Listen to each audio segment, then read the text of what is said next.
আতঙ্ক। একদিকে অর্থ উপার্জনের আশায় ভিন রাজ্যে পাড়ি, অন্যদিকে সেখানে বাংলায় কথা বললেই শুরু হচ্ছে নির্যাতন। কেতুগ্রামের ঘটনার রেশ কাটতে না কাটতে এবার আতঙ্ক ছড়ালো কাটোয়া মহকুমার ঘোড়ানাশ গ্রামে। এই গ্রামের প্রায় 15 জন শ্রমিক বর্তমানে গুড়গাঁওতে কাজ করছেন। কেউ ওলা বা উবের বাইক চালান, কেউ বা হোটেলে কিংবা অন্যত্র পরিচারকের কাজ করেন। সম্প্রতি তাদের মধ্যে অনেকেই ঘোড়ানাশ গ্রামে বাড়িতে ফোন করে জানিয়েছেন সেখানে বাঙালিদের নিশানা করা হচ্ছে, বাংলায় কথা বললেই তুলে নিয়ে গিয়ে মারধর করা হচ্ছে, কেড়ে নেওয়া হচ্ছে মোবাইল ফোন। সেই আতঙ্কে দিনের পর দিন স্বাভাবিক কাজ করতে পারছেন না তারা। এই খবর শুনে ঘোড়ানাশ গ্রামে পরিবারের লোকজনও চিন্তায় রয়েছেন। দিলীপ হাজরা নামে এক গ্রামবাসী এই প্রসঙ্গে জানিয়েছেন, আমার 3টে ছেলে, 2টো বাইরে আছে, একটা বাইরে হরিয়ানা গ্রাম নাকি, ওখানে হরিয়ানা গিয়েছে। বর্তমানে সমস্যা ওই যখন ধরপাক হচ্ছে আমি ওই আপনাকে জানিয়েছি সব। এখন কি ওখানে ছেলে কি আতঙ্কে রয়েছে? আতঙ্কে আছে এখন। ওখানে ওই যে জায়গায় হচ্ছে ওইখানে চেকটা হয় নাই, ওই যে ওদের সব ঘুবড়ি নাকি আছে, ওই জায়গায় চেক ফেক হচ্ছে। ওই জন্য ছেলে ভয় করছে, আমি সব পাঠিয়ে দিয়েছি। এই জন্য আমি পার্টি অফিসে গেছিলাম।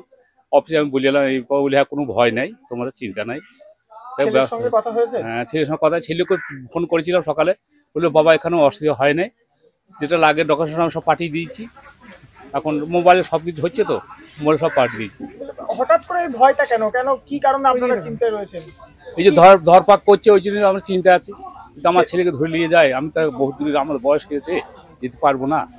ছেলেও কি ওখানে ভয় রয়েছে?